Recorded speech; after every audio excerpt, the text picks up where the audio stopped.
विद्यार्थी मित्र, आज आपण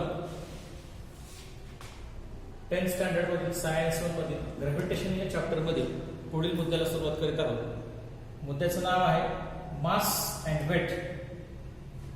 मास ज्याला आपण मराठीमध्ये वस्तुमान म्हणतो आणि वेट ज्याला आपण मराठीमध्ये वजन असं म्हणतो। खरं व्यावहारिक भाषेमध्ये किंवा आपल्या व्यावहारिक जीवनामध्ये आपण कोणताही ऑब्जेक्ट याचं मास आणि वेट खरं तर एकाच अर्थाने वापरत असतो। म्हणजे जर घरच्या कोणीतरी आपल्याला किराणा दुकानामधून 1 किलो वजनाची साखर घेऊन ये असं म्हटलं तर आपल्याला ते वावगं वाटत नाही। याचं कारणच आहे वजन, वेट हे आपल्याला असं वाटत असतं की ते किलोग्रॅम मध्ये मोजतात। हे व्यवहारामध्ये आपण जनरली वापरतो, पण तो सायंटिफिकली विद्यार्थी मित्र या दोन्ही कन्सेप्टच फार वेगळे आहेत। मग हे नेमके कन्सेप्ट आहे तरी काय? एखादी बॉडी, एखादं ऑब्जेक्ट याचं मास आणि त्याचं वेट या दोघांमध्ये नेमका फरक तरी काय, डिफरन्स तरी काय, हे आज आपण या व्हिडिओमध्ये समजून घेणार आहोत। चला तर पाहूया मास आणि वेट याच्यामधला डिफरन्स आणि याचा अर्थ तरी नेमका काय।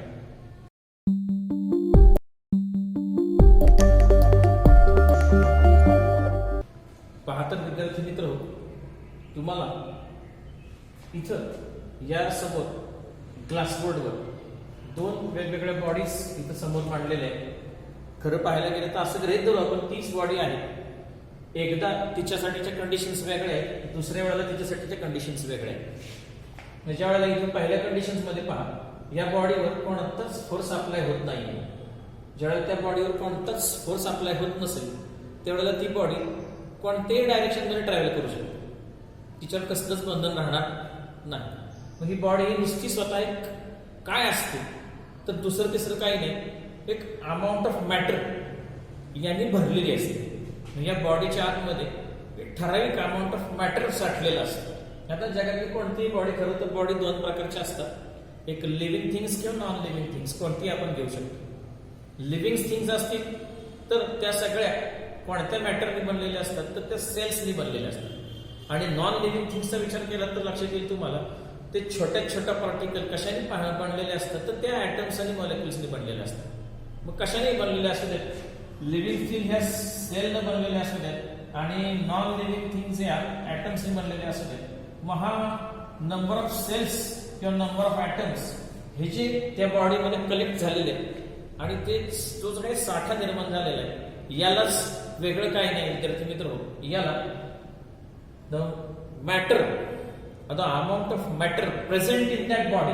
असं म्हटलं जातं आणि याला मास असं म्हणतात। या बॉडीचे स्पेसिफिकली मास म्हणतात। मग ते लिव्हिंग थिंग्स मध्ये सेल्सच्या संदर्भात असेल, सेलच्या स्वरूपात असेल, नॉन लिव्हिंग थिंग्स मध्ये ऍटम किंवा मॉलिक्युलच्या स्वरूपात असेल। मग हा साठा की जो कोणत्याही डायरेक्शनला जाऊ शकतो किंवा त्याच्यावर डायरेक्शनचं कसलंही बंधन राहत नाही, म्हणजे त्याला कोणतेही त्या प्रकारचं फिलिंग असत नाही। मग नंबर ऑफ ऍटम्स जास्त असले काय, कमी असले काय, नंबर ऑफ सेल्स जास्त असले काय, कमी असले काय, त्याला कोणतंच फिलिंग त्यावेळेला राहत नाही। आणि अशी जी अवस्था असते, असं जो स्वरूप असतो याला त्या बॉडीचं मास असं म्हणतात। सेकंड कंडिशन मध्ये बॉडी तीच आहे, मग लिव्हिंग असू दे, नॉन लिव्हिंग थिंगने बनलेली असू दे, मग सेलने बनलेली असू दे, अगर ऍटम किंवा मॉलिक्युलने बनलेली असू दे, अशा या बॉडीवर ज्यावेळेला एखादा फोर्स अप्लाय होतो त्यावेळेला मग ती बॉडी हा फोर्स अप्लाय झाल्याच्या नंतर ज्या डायरेक्शन मध्ये फोर्स अप्लाय झालाय त्याच डायरेक्शन मध्ये ती पुढे ट्रॅव्हल करायचा प्रयत्न करते।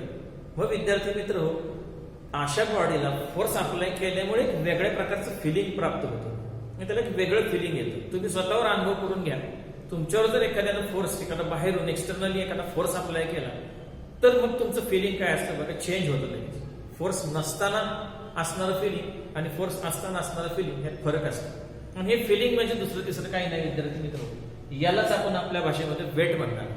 फक्त ह्या वेटचा विचार करत असताना विद्यार्थी मित्र आपण एकच बाब लक्षात घेणार आहे, या वेटचा विचार करत असताना या बॉडीवर अर्थ नावाच्या एका ऑब्जेक्टनं फोर्स अप्लाय केलेला असला पाहिजे आणि तो फोर्स ग्रॅव्हिटेशनल टाईपचा फोर्स असला पाहिजे। आणि असा जो या बॉडीवर अप्लाय झालेला ग्रॅव्हिटेशनल फोर्स ऑफ अट्रॅक्शन आहे आणि त्याच्यामुळे या बॉडीला एक विशिष्ट फिलिंग येतं किंवा एका विशिष्ट व्हेलॉसिटीनं ती बॉडी अर्थकडे ट्रॅव्हल करायला सुरुवात करते, मग असा जो फोर्स ऍक्च्युअली त्या बॉडीवर अप्लाय होतो, या फोर्सला दुसरं तिसरं काही नाही, या फोर्सच्या अमाऊंटलाच त्या बॉडीचं वेट असं म्हणतात, वेगळं काहीच नाही.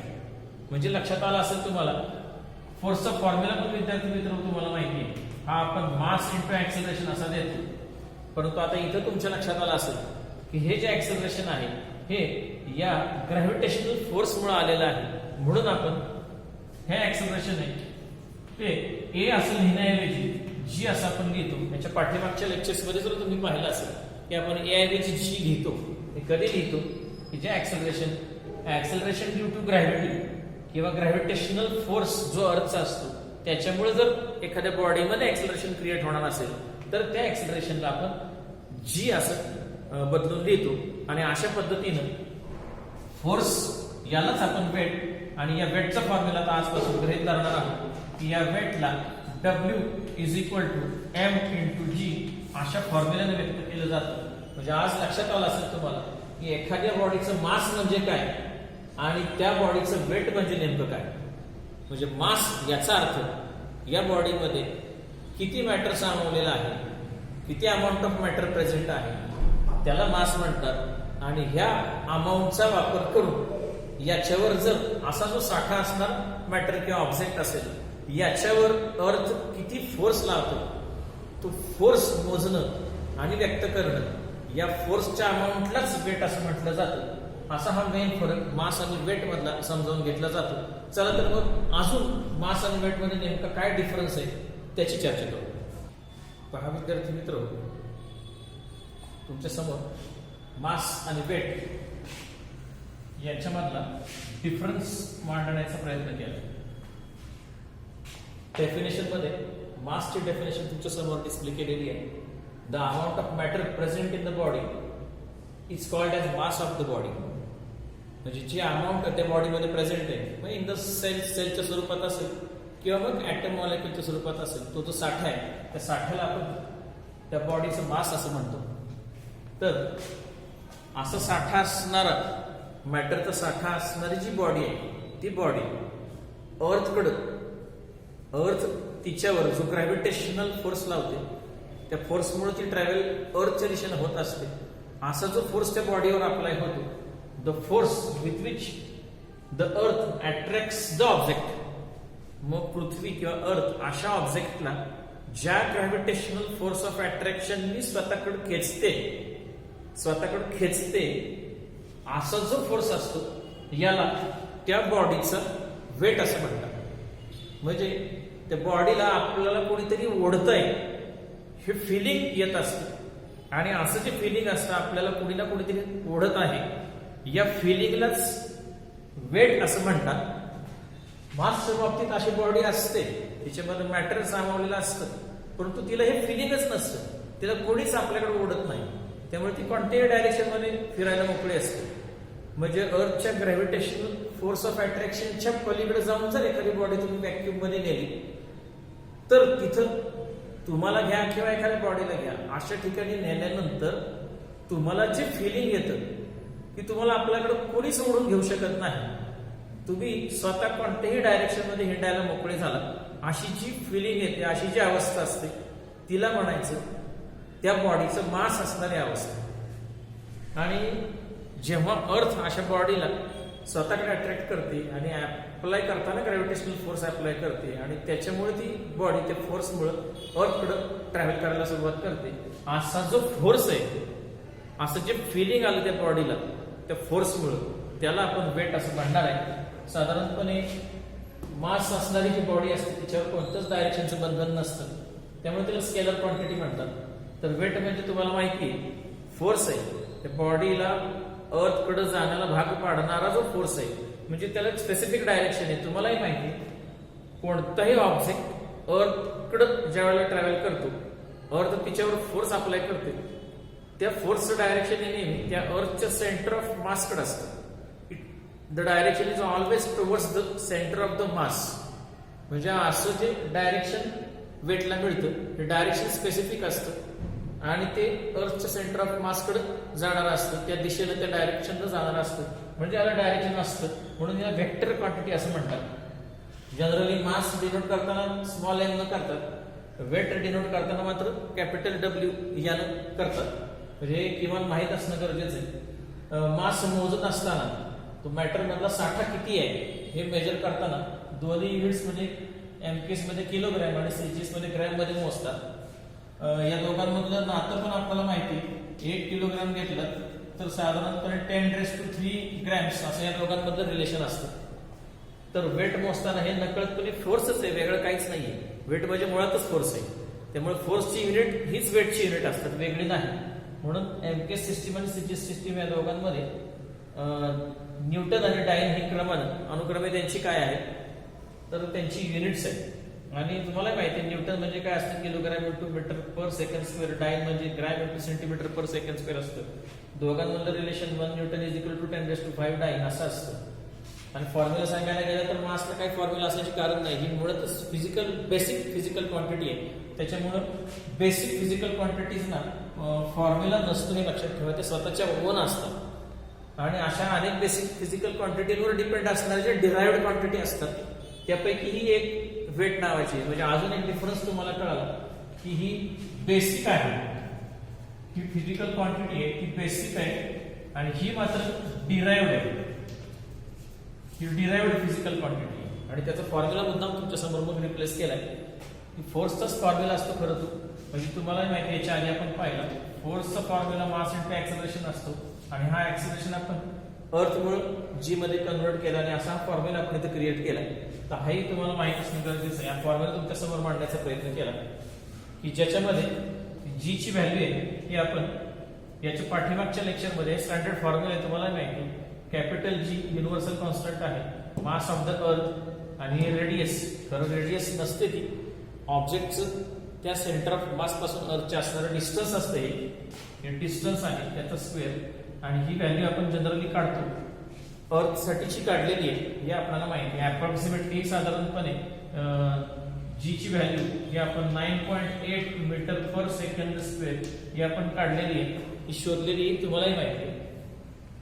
आणि हेही माहिती आहे आपल्याला की ह्या G च्या व्हॅल्यू मध्ये चेंजेस होतात. त्याच्यासाठीच याच्या आधीचा आपण व्हिडिओ पण पाहिलेला आहे की ह्या G च्या व्हॅल्यू मध्ये व्हेरिएशन कसं क्रिएट होतं, कोणकोणत्या बाबींमुळे. म्हणजे अगदी अर्थचा शेप असेल, अल्टिट्यूड किंवा हाईट असेल किंवा डेप्थ असेल, या 3 बाबींवर या G ची व्हॅल्यू डिपेंड असते. याचाच अर्थ G ची व्हॅल्यू चेंज होऊ शकते. म्हणजे एखाद्या ऑब्जेक्टचं मास काही जरी असेल ते फिक्स असेल तरी G च्या व्हॅल्यू मध्ये जर चेंज केला गेला, G बदलला तर 100% या दोघांचं मल्टिप्लिकेशन चेंज होतं. याचा अर्थ वेट हे चेंज होतच. म्हणून इथं लिहिलेलं पण तुम्हाला माहित असावं की मास तुम्ही कुठेही चेक करा, पण ते प्लेसवर जावा, प्लेस टू प्लेस चेंज करत राहा, किती प्लेसेस चेंज करा, तुम्हाला प्रत्येक वेळेला त्या ऑब्जेक्टचं किंवा त्या बॉडीचं मास हे अनचेंज राहिलेलं दिसेल. इट डज नॉट चेंजेस, हे कॉन्स्टंट राहिलेलं दिसेल.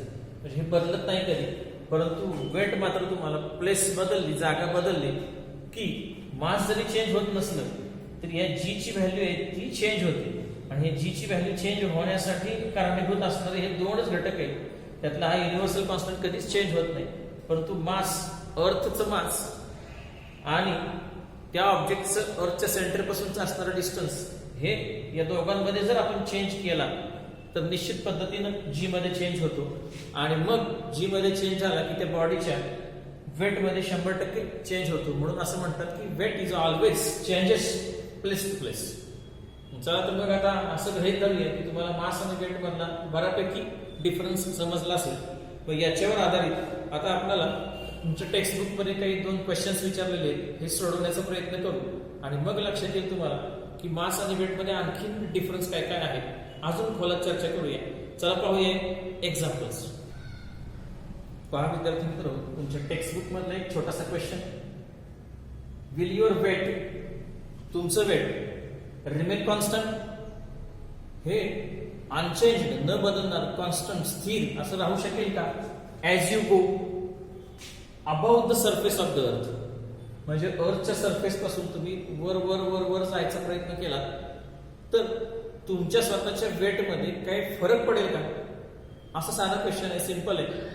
मग विद्यार्थी मित्र, तुम्हालाही माहिती आहे की आपण इथं अर्थ काढलेली आहे. समजा तुम्ही या ठिकाणी अर्थच्या सरफेस जवळ आहात, मग आणखीन थोडेसे वरती गेलात, मग आणखीन थोडेसे वरती गेलात आणि मग अजून थोडेसे वरती गेलात, अशी तुमची पोझिशन ही चेंज होत राहील. अर्थच्या सरफेस पासून तुम्ही थोडे थोडे थोडे थोडे थोडे वरती जात गेलात असं जर होत राहिलं तर तुमच्या वेटमध्ये काय फरक पडतो. यासाठी सगळ्यात पहिल्यांदा याच्या आधी आपण वेटचा जो फॉर्म्युला पाहिला होता, weight is equal to M into G, mass into acceleration due to gravity. आणि हा जो ऍक्सेलरेशन ड्यू टू ग्रॅव्हिटी या जी चा फॉर्म्युला आहे हाही आपण पाहिलाय, जी एम आणि आपण आर स्क्वेअर. तर हे आर स्क्वेअर नाहीच, हे डिस्टन्सचं स्क्वेअर आहे. आणि हे डिस्टन्स कोणतं तर आपण आणि अर्थ या दोघांमधलं डिस्टन्स, म्हणजे आपला सेंटर ऑफ मास आणि अर्थचं सेंटर ऑफ मास, म्हणजे ह्या दोघांमधलं असणारं जे डिस्टन्स आहे हे जे डिस्टन्स आहे हे डिस्टन्स आपण इथे विचारात घेतो, हे लक्षात ठेवा. मग विद्यार्थी मित्र तुमच्याही लक्षात आलं असेल की जेव्हा आपण अर्थच्या सरफेसवर असतो त्यावेळेला असणारं हे डिस्टन्स आहे ते अर्थच्या रेडियस एवढं भरतं, बरोबर अर्थच्या रेडियस एवढं भरतं. आणि अर्थच्या रेडियस एवढं भरल्याच्या नंतर आपणही पाहिलेलं आहे की अर्थची रेडियसची किंमत जर आपण इथे भरली तर अर्थची रेडियस खरं तर इक्वेटरवर पाहायला गेलं आणि पोलवर पाहायला गेलं तर ही वेगवेगळी भरती, हेही आपण पाहिलेलं आहे. आणि याचा परिणाम म्हणून सगळ्या वर्गाला किंवा विद्यार्थ्यांना तुम्हाला माहित झालेली की ही रेडियसची किंमत सुद्धा जर चेंज झाली, याच्या जागेवर भरला जाणारा नंबर संख्या जर चेंज झाली तर या पूर्ण व्हॅल्यू मध्ये चेंज होईल, म्हणजेच वेट मध्ये चेंज होईल. याचाच अर्थ असा एखादी व्यक्ती अर्थच्या सरफेसवरच आहे पण तो सरफेस जर पोलवर असेल आणि इक्वेटरवर असेल तर निश्चित पद्धतीनं डिनॉमिनेटर मधली राशी ही चेंज होते, ही क्वांटिटी याच्यामध्ये चेंज होतो. आणि त्याचा परिणाम म्हणून मासची मल्टिप्लिकेशन केल्यानंतर याचं येणारं जे आन्सर आहे हे आन्सर टोटली चेंज होतं. म्हणजेच आपलं वेट हे सरफेसवर सुद्धा मुळात चेंज होत असतं. त्याच्याही पलीकडे जाऊन आपल्याला विचारलेला प्रश्न आहे, सरफेस लेवल पासून जसं आपण अबाव जाऊ, वर वर वर वर जात जाऊ, तसं खात्रीला एक विद्यार्थी मित्र डी ची किंमत आहे ही जशी जशी तुम्ही वरती वरती वरती जाल तसं तसं ही वाढत राहील, ही इन्क्रीज होत राहील. आणि जसं जसं हे डिस्टन्स इन्क्रीज होत राहील तसं डिनॉमिनेटर मधली राशी ती वाढली तर स्क्वेअर वाढेल. डिनॉमिनेटर मोठा झाला की येणारी जी ची व्हॅल्यू आहे ही कमी होईल, ही कमी झाली की तिनं मासनं मल्टिप्लिकेशन करून येणारं जे वेट आहे ही राशी पुन्हा आणखी कमी होईल. याचाच अर्थ असा आहे की तुम्हालाही लक्षात आलं पाहिजे जसं जसं तुम्ही अर्थच्या सरफेस पासून वर वर वर वर जायला ट्रॅव्हल करायला सुरुवात कराल तसं तसं तुमच्या दोघांच्या मास या सेंटर ऑफ मास मधलं जे डिस्टन्स आहे ते डिस्टन्स वाढत वाढत जाईल, इन्क्रीज होत जाईल. आणि त्याचा परिणाम म्हणून तुमचं वेट हे 100% कमी झाल्याशिवाय राहणार नाही. आणि खूपच लांब गेल्यानंतर मग तुम्हाला वेट एकदम निग्लिजिबल, झिरोच्या आसपास, टेन्स टू झिरो असं आल्यासारखं जाणवेल. आणि अशी जी अवस्था असते त्याला वजनरहित अवस्था, वेटलेस पोझिशन ज्याला म्हणतो आपण, अशी पोझिशन आहे की तुम्हाला अर्थच्या सरफेस पासून खूप लांब जावं लागेल, डिस्टन्स प्रचंड वाढवावं लागेल. आणि प्रचंड वाढवल्याच्या नंतर म्हणजे तुम्हालाही माहिती आहे की अर्थच्या सरफेसच्या आजूबाजूला हे जे सॅटेलाइट आपण घेऊन सोडलेले आहे, अशा सॅटेलाइटच्या दुरुस्तीसाठी काही स्पेस स्टेशन्स आहेत. मग अशा स्पेस स्टेशन्स मध्ये तुम्ही पाहिलं असेल, तुम्ही युट्यूबला जर चेक केलं जाऊन तर तुम्हाला लक्षात येईल की त्याच्यामध्ये सुद्धा अशा स्पेस स्टेशन्स मध्ये किंवा रॉकेट लॉन्च केल्यानंतर अशा ठिकाणी या सॅटेलाइटची काही दुरुस्ती असेल किंवा अशा ठिकाणापर्यंत गेलेली काही लोक असतील तर त्यांचा व्हिडिओ पाहिला असेल तर तुम्हाला लक्षात येईल की त्याच्यामध्ये तुम्हाला अगदी वेटलेस अवस्था म्हणजे काय असते हेही पाहायला मिळेल. अगदी एक इंग्रजीमध्ये प्रसिद्ध सिनेमा आहे विद्यार्थी मित्र, ग्रॅव्हिटी नावाचा एक वेगळा सिनेमा आहे, तो जर पाहण्यात आला तर पहा. याच्यामध्ये तुम्हाला वेटलेस पोझिशन ही अवस्था काय असते हे त्याच्यामध्ये तुम्हाला लक्षात येईल. तर असू दे विद्यार्थी मित्र, या प्रश्नाचं उत्तर देण्याचा मी प्रयत्न केला. जसं जसं अर्थच्या सरफेस पासून तुम्ही लांब लांब जाल, अबो जाल, वर जाल, तसं तसं तुमचं वेट हे कमी होईल. आणि एक वेळ अशी आहे की जिथं ते टेन्स टू झिरो. चला विद्यार्थी मित्र, याच्या पुढचा क्वेश्चन पहा. पुढचा क्वेश्चन तुमच्या समोर डिस्प्ले केलाय. Suppose you are standing on a tall ladder. समजा तुम्ही एका खूप उंच अशा शिडीवर उभे आहात. If your distance from the centre of the earth is 2 times R. Capital R काय दर्शवतो तर रेडियस दर्शवतो अर्थची. म्हणजे अर्थची जेवढी रेडियस आहे त्याच्या डबल डिस्टन्सवर तुम्ही एका लॅडरवर उभे आहात. What will be your weight. मग अशा वेळी तुमचं त्या ठिकाणी असणारं वेट काय आहे असं क्वेश्चन विचारलं. आता याला साजेस एक डायग्राम काढण्याचा प्रयत्न केलाय. इथं अर्थ दाखवलेली आहे, हा तिचा तिरका अक्ष ऍक्सिस आहे, 23.5 अंशांना कळलेला आपल्याला माहिती. हा सेंटर ऑफ द अर्थ आहे. अर्थचा सेंटर ऑफ द अर्थ आणि mass of centre of the अर्थ दोन्ही एकच असतात. हा दाखवलेला आहे. ही रेडियस अर्थची आर कॅपिटल आर दाखवलेली आहे. या सरफेस पासून अभावावर एक लॅडर शिडी उभी केलेली आहे. या शिडीची हाईट जेव्हा आर होईल, या रेडियस एवढी होईल, तेव्हा त्या शिडीच्या वर तुम्ही असणार आहे. मग तुम्ही या अर्थच्या सेंटर पासून totally R plus R 2r एवढ्या डिस्टन्सवर असणार आहे. असं दाखवणारी एक डायग्राम तुम्हाला कन्सेप्ट कळणं गरजेचं आहे. प्रत्येक वेळेला मी तुमचं जे एक्झाम्पल असतं ते डायग्रामॅटिकली आधी समजावून देण्याचा प्रयत्न करतो. मग याच्यावर आधारित आपण गिव्हन लिहिण्याचा नेहमी प्रयत्न करतो आणि मग आपल्याला उत्तर काढण्याचा प्रयत्न वेगळा असतो. बोर्डाला विद्यार्थी मित्र ही डायग्राम कधीच अपेक्षित नसते. ती तुम्हाला समजावून म्हणून काढलेली आहे. तुम्ही काढण्याची गरज नाही. एक्झाम्पल आलंच सोडवायची वेळ आली तर अशी काही डायग्राम काढण्याची गरज नाही. गिव्हन मात्र तुम्हाला घ्यावं लागेल. याच्यामध्ये तुम्हाला दिलेले तुमचं जे मास आहे ते आपण एम आहे असं गृहीत धरू. इथे कुठेही मास दिलेलं नाही म्हणून आपण माससाठी नेहमीच हे स्मॉल एम अक्षर दाखवतात. Your distance from centre of the अर्थ. तुमचं सेंटर ऑफ अर्थ पासूनचं डिस्टन्स हे आर प्लस आर 2r आहे. दिलेलंच आहे, गिव्हन आहे. आणि तुम्हालाही माहिती आहे तुम्ही ज्या वेळेला अर्थच्या सरफेस लेवलवर असता, तुम्ही ज्या अर्थच्या सरफेस लेवलला असता तर इथं जी जी ची व्हॅल्यू आहे ती capital g into m upon r square. हा आर म्हणजे तुमचं अर्थच्या सेंटर पासूनचं डिस्टन्स, म्हणजे सरफेसवर असतं ना ते अर्थच्या रेडियस एवढं असतं म्हणून इथं कॅपिटल आर पुरताच घेतलेला आहे. आणि त्याची व्हॅल्यू अप्रॉक्सिमेटली आपण पाठीमागं काढली होती. खरं ती सरफेसच्या लेवलवर इक्वेटर पासून पोल पर्यंत चेंज होत राहते. 9.78 पासून 9.83 पर्यंत व्हेरी होते. आपण त्या दोघांचा mean average on an average म्हणून आपण घेऊया. 9.8 metre per second square approximately आहे. हे कधीची जेव्हा when you are at the earth surface, तुम्ही जेव्हा अर्थच्या सरफेसवर असाल त्यावेळेची ही जी ची व्हॅल्यू तुम्हाला दाखवलेली आहे. आणि आता तुम्हाला प्रश्न विचारलाय तुम्ही या सरफेस लेवल पासून एका शिडीवर वरच्या टोकाला उभे आहात. तिच्या शिडीची हाईट या अर्थच्या रेडियस एवढीच आहे कॅपिटल आर. मग इथं गेल्यानंतर मग तुमच्या वेट मध्ये काय चेंज होईल आणि हा चेंज तुम्हाला शोधायचा आहे की नेमका किती फरक पडेल. चला हरकत नाही विद्यार्थी मित्र, हे एक्झाम्पल आता तुम्हाला मी सोडवून समोर मांडतो आणि ते समजावून देतो. इथं वेटचा फॉर्म्युला समोर मांडलेला आहे. Weight is equal to mass into g. कारण वेट म्हणजे तुम्हालाही माहिती फोर्सच असतो आणि फोर्सचं basic formula mass into acceleration. त्याच्यामध्ये ऍक्सलरेशनची ऐवजी आपण जी ज्यावेळेला अप्लाय करू त्यावेळेला हा जो फोर्स आहे तो कन्वर्ट होतो वेटमध्ये आणि मग हा वेटचा फॉर्म्युला तुम्हाला असा समजतो. आणि सगळ्या विद्यार्थ्यांनाही माहिती आता हा जो जी आहे ऍक्सलरेशन ड्यू टू ग्रॅव्हिटी किंवा gravitational acceleration due to earth, हे याचा स्टँडर्ड फॉर्म्युला तुमच्या समोर मांडलेला आहे. G capital m upon d square. Surface लेवलवर असेल तर आपण कॅपिटल आर वापरतो. हे डिस्टन्स आहे दोन्ही ऑब्जेक्ट आणि अर्थचं सेंटर याच्यामध्ये इथं मांडलेलं आहे. आणि लक्षात आलं असेल तुम्हाला आपल्यामधलं आणि सेंटर ऑफ मास मधलं जे डिस्टन्स आहे हे डिस्टन्स आपण याच्यामध्ये भरण्याचा प्रयत्न केला आणि मग एम तसंच ठेवलं. G M 2r bracket square हे सोडवण्याचा प्रयत्न केला. जर जागा कमी असल्यामुळे राईट साईडला लिहिलंय. एम तसंच आहे आणि हे डिनोमिनेटर सोडवलं की 2चा स्क्वेअर 4 येतो. आर स्क्वेअरच आहे आणि हे 4 आहे डिनोमिनेटर मधलं, हे सेपरेट काढलेलं आहे. इंटू मास आणि into g m upon r square. आपल्यालाही माहिती आहे g m upon r square. Surface लेवलला ही जी किंमत येते g m upon r square ही स्टँडर्ड फॉर्म्युला आहे जीचा, म्हणजे ही जी एवढी येते.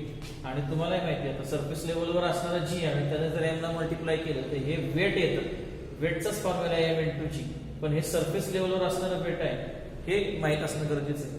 आणि मग तुम्हाला जे वेट काढायचं हे वेट तुम्हाला अर्थच्या सेंटर पासून 2r एवढ्या डिस्टन्सवर असतानाच काढायचं. आणि मग हे तुम्हाला जे वेट काढायचं ते वेट तुम्हाला या पद्धतीने मिळेल की अर्थच्या सरफेसवर जे तुमचं वेट असेल त्याच्या 1/4 एवढं केल्यानंतर 4 ने डिवाइड केल्यानंतर जे तुमचं वेट कमी होईल इतकी व्हॅल्यू कमी केलेली व्हॅल्यू तुम्हाला इथं पाहायला मिळते. म्हणजे तुमचं वेट सरफेसवर जेवढं असेल त्याच्या 4 पटीनं कमी तुम्हाला अर्थच्या रेडियस एवढं वर ट्रॅव्हल केल्यानंतर कमी झालेलं पाहायला मिळेल.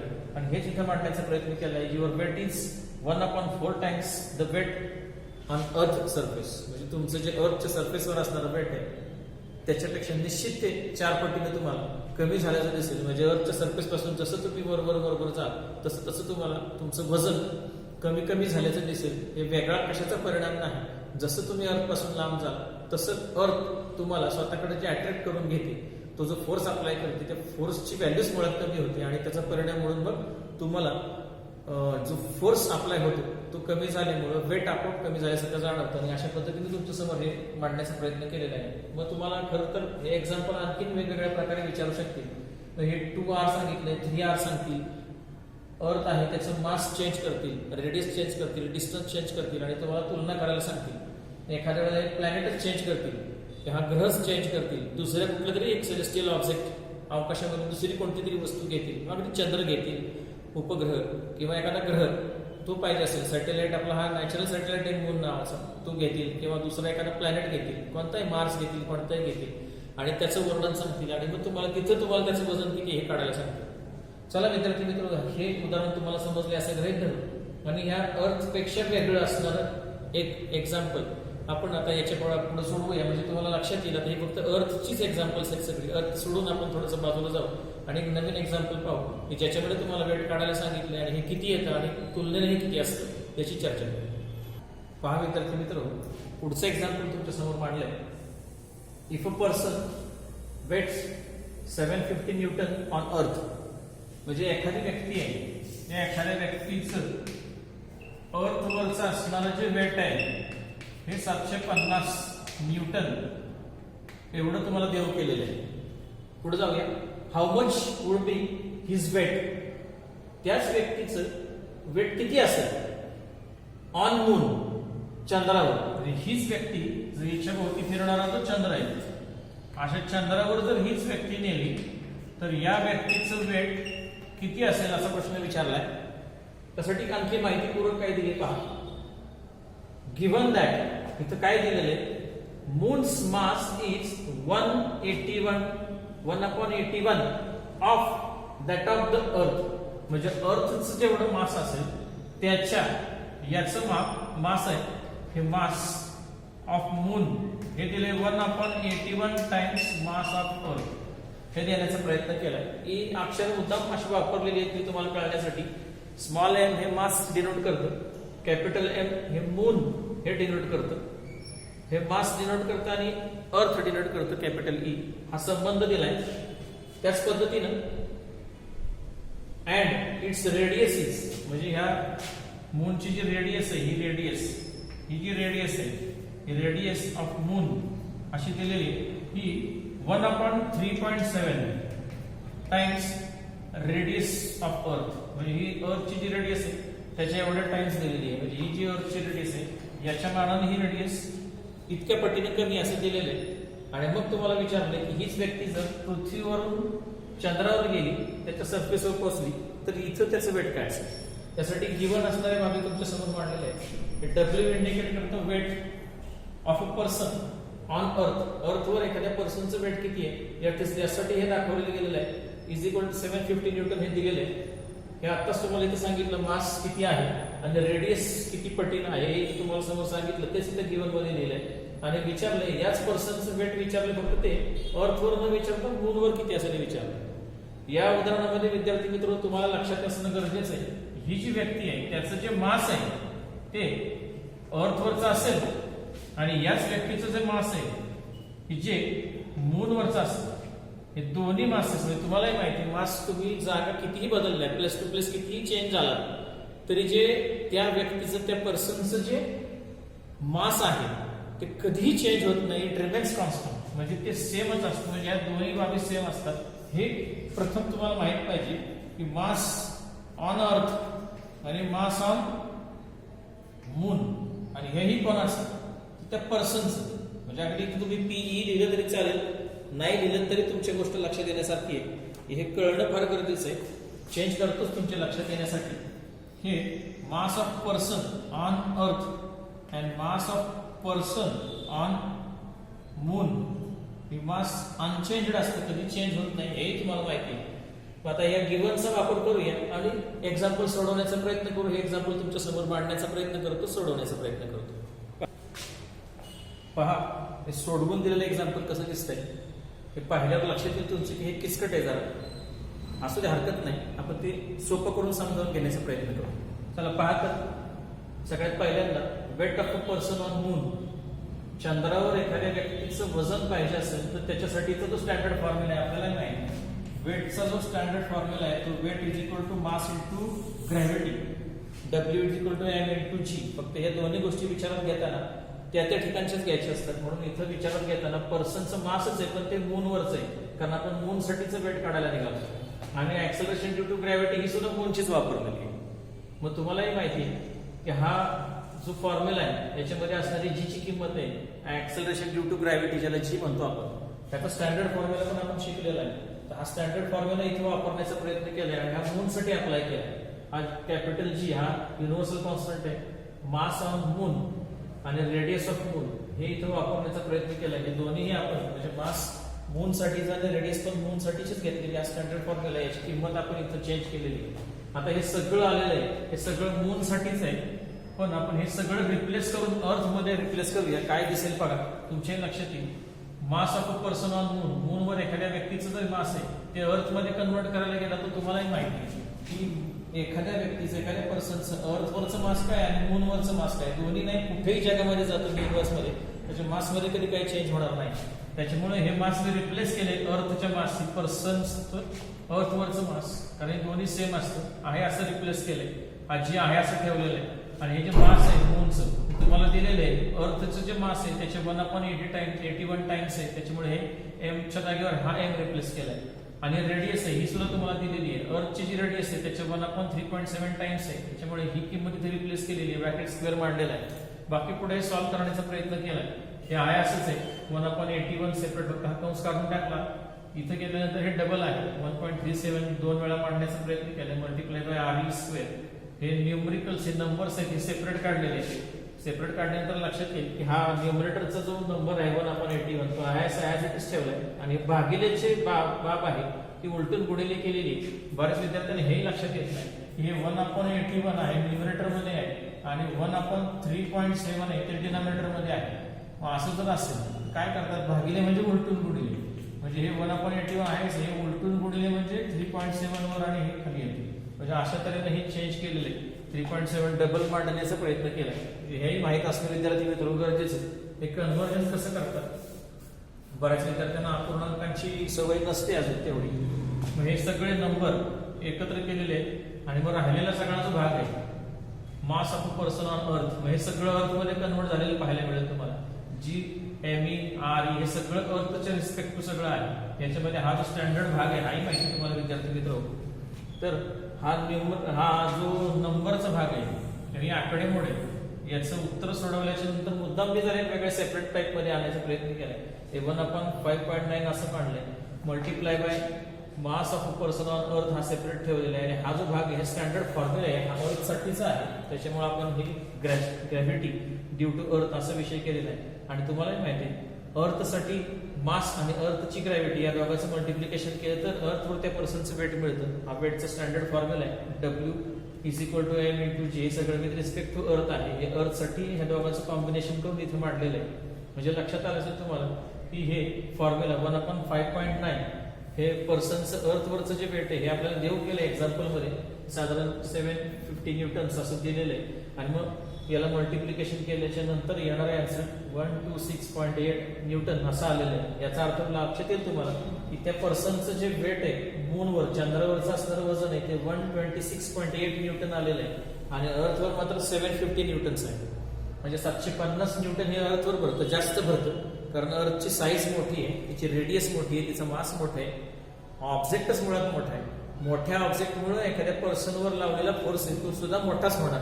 हे तुम्ही पाहिलेलं युनिव्हर्सल ग्रॅव्हिटेशनल लॉ हेच सांगतो की दोन ऑब्जेक्ट मधला फोर्स हा मोठा कधी होतो, जेव्हा त्या ऑब्जेक्टची मासेस वाढवत नेतात. म्हणजे मास वाढत गेले की त्याच्यामधला फोर्स असतो ग्रॅव्हिटेशनल फोर्स हा वाढत जातो आणि त्याचा परिणाम म्हणून मग वेट वाढतो.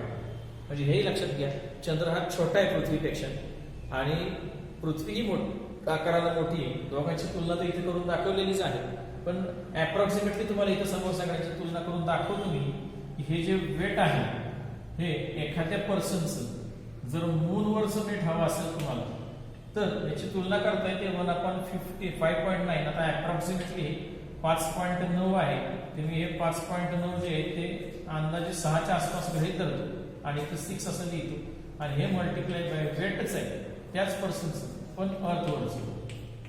म्हणजे एक नवीन रिलेशन तुम्हाला पाहायला मिळेल. विद्यार्थी मित्र माहित पाहिजे तुम्हाला इथून पुढे अंदाजे एक क्वेश्चन्स असे सगळे इतक्या डिटेल मधले क्वेश्चन कधीही सॉल्व्ह करायला तुम्हाला येणार नाही, हे लक्षात ठेवा. पण तुम्हाला या दोघांमध्ये नातं माहीत पाहिजे. काय नातं माहीत पाहिजे, तर किमान एवढं तरी माहीत पाहिजे की एखाद्या व्यक्तीचं, एखाद्या पर्सनचं वेट जर अर्थवरचं दिलं असेल तर साधारणपणे त्याला 6 भागलं, 6 पटीने जर ते कमी केलं तर तुम्हाला कोणाचं वेट मिळतं, तर त्याच व्यक्तीचं चंद्रावरचं असणारं वजन मिळतं. म्हणजे चंद्रावर त्याचं अट्रॅक्शन, तो जो फोर्स आहे, चंद्र त्या पर्सनवर लावणारा जो फोर्स आहे त्याला स्वतःकडे ओढतो, ज्या फोर्सनं, तो फोर्स हा पृथ्वीवर, अर्थवर, त्या पर्सनवर पृथ्वीने लावलेला जो फोर्स आहे, अट्रॅक्शन फोर्स, त्याच्यापेक्षा 6 पटीने कमी. म्हणजे हे झालं थेरॉटिकल विद्यार्थी मित्र. प्रॅक्टिकली जर विचार केला तर तुमच्या लक्षात येईल. याचा अर्थ असा आहे की आपल्याला चंद्रावर जर आपण गेलो तर आपलं वजन आपल्याला 6 पटीने कमी झाल्याचं जाणवलं, 6 पटीने कमी होते. याचाच अर्थ असा आहे की 6 पटीने चंद्र आपल्याला कमी प्रमाणामध्ये ओढतो. प्रॅक्टिकली विचार करा, तुम्हाला उदाहरण सांगतो. तिथं जर तुम्ही चालायला लागलात, चंद्राचे कधी नील आर्मस्ट्रॉंग आणि एल्विन ऑल्ड्रिन यांचे पावलं टाकतानाचे व्हिडिओ जर युट्यूबवर तुम्ही पाहिले असतील, हे दोघं जण पहिले चंद्रावर उतरणारे व्यक्ती आहेत, त्यांचा जर व्हिडिओ तुम्हाला पाहायला मिळाला असेल चंद्रावरचा, तर ते चंद्रावर पावलं टाकताना असे उंच उड्या मारल्यासारखी जातं. त्याचं कारण चंद्र त्यांना कमी प्रमाणामध्ये ओढतो स्वतःकडे, त्याच्यामुळं ती घटना घडत असते. म्हणजे चंद्रावर जर तुम्ही लांब उडी टाकण्याचा प्रयत्न केला तर पृथ्वीवर जेवढी लांब उडी टाकाल त्याच्या जवळपास तुम्ही 6 पटीने मोठी लांब उडी टाकू शकाल. म्हणजे हे खरं काल्पनिक आहे, या सगळ्या गोष्टी काल्पनिक आहे विद्यार्थी मित्र. हे तुम्हाला माहित पाहिजे, असं होऊ शकतं, असं होऊ शकतं, हेही कळालं पाहिजे. मग विद्यार्थी मित्र, हे होणं का शक्य आहे? कारण मुळातच मानवाचा जन्म जर चंद्रावर झाला आणि चंद्रावर जर चंद्र त्या व्यक्तीला जन्मापासूनच जर कमी प्रमाणात ओढत असेल तर त्याची हाईट नकळतपणे पृथ्वीवर जेवढी असते त्याच्यापेक्षा जास्त पटीने मोठी हाईट चंद्रावर निर्माण होते. म्हणजे मुळातच त्या व्यक्तीची त्या वयाला असताना जर तो व्यक्ती पृथ्वीवर जन्माला आला तर त्याच्या हाईटपेक्षा चंद्रावर जर तो व्यक्ती जन्माला आला असता तर त्याची मुळात हाईटच 6 पट वाढली असते. म्हणजे हेही लक्षात ठेवा, तितक्या पटीने ती हाईट वाढते. याच्या उलट तुम्ही गुरु नावाचा ग्रह घेतला, ज्युपिटरवर केला, तर हा 21 पटीने त्याचं वेट आहे ते आपलं वाढलेलं जाणवतं. म्हणजे तिथं जर तुम्ही पाहायला गेलात तर तिथं जन्माला आला असतं तर तुमची हाईट फारच कमी असते. कारण ज्युपिटर, गुरु नावाचा ग्रह तुम्हाला जो ओढतो, जो ग्रॅव्हिटेशनल फोर्स तुमच्यावर अप्लाय करतो, तो प्रचंड 21 पटीनं मोठा आहे. म्हणजे 21 पट जास्त लावतो. आता ही पट एक्झॅक्ट माहित नाही, पण किमान बऱ्यापैकी एवढा मोठा आहे. म्हणजे हे लक्षात ठेवा विद्यार्थी मित्र. प्रॅक्टिकली या सगळ्या गोष्टी अशा होतात. म्हणजे तुम्हाला विचार असे आले पाहिजे की हे फॉर्म्युला नुसार पाठ करून उपयोगाचा नाही, याचं ऍप्लिकेशन करायची वेळ आली, व्यवहारामध्ये वापर करायची वेळ आली तर काय कल्पना करा. तुम्हाला प्रश्न विचारला की चंद्रावर तुम्ही गेलेला आहात, मग तुमच्या वेटमुळे तुम्हाला काय काय जाणवेल, काय काय परिणाम होतील, हे सगळे परिणाम जर शोधायला सांगितले आणि तुम्हाला व्यक्त करायला सांगितले, हे सगळे व्यक्त करता आले पाहिजे. या निमित्तानं किंवा आता एवढंच सांगेल की हा व्हिडिओ तुम्ही पाहिल्यानंतर तुम्हाला मास आणि वेट, एखाद्या व्यक्तीचं मास म्हणजे काय, त्याचं वेट म्हणजे काय, ते वेट कसं चेंज होत राहतं आणि चेंज झाल्यामुळे मग त्याच्यामध्ये काय बदल होतात, हे सगळे त्याच्या अनुषंगाने मी सांगण्याचा प्रयत्न केला. हे सगळं समजलं असेल असं अपेक्षा व्यक्त करतो. हा व्हिडिओ जर तुम्हाला आवडला असेल तर विद्यार्थी मित्र हा लाईक करा आणि चॅनल सबस्क्राईब करा. आजच्या दिवसासाठी आपण थांबूया विद्यार्थी मित्र. धन्यवाद.